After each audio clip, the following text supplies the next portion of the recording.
Si tu es locataire ou futur locataire, cette vidéo est faite pour toi.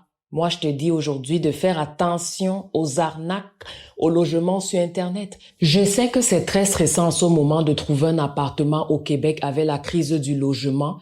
Et parfois, tu n'as même pas quelqu'un qui peut visiter pour toi. Mais attention, ne signe jamais, au grand jamais, un contrat de bail à distance sans avoir visité en personne ou avoir envoyé quelqu'un pour faire une visite pour toi avant ton arrivée. Certains propriétaires mettent de belles photos sur Marketplace, sur Kijiji, sur les groupes de recherche de logement là.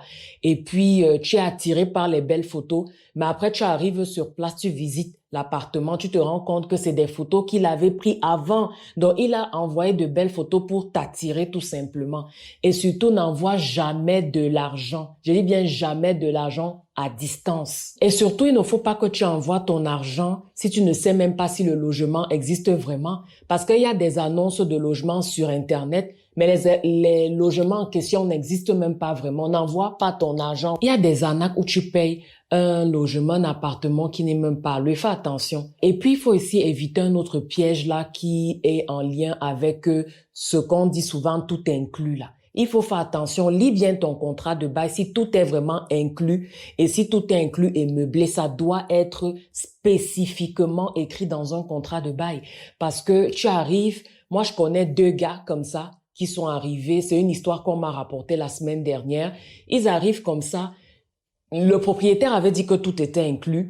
Et puis ils arrivent, ils n'ont pas lu le contrat de bail, ils avaient juste signé, ce sont des nouveaux arrivants.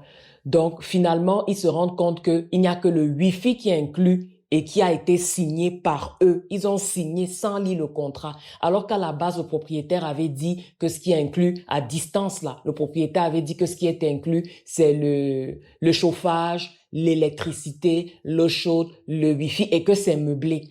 Même les meubles là, les meubles étaient abîmés, les fenêtres abîmées, cassées, tout ça là.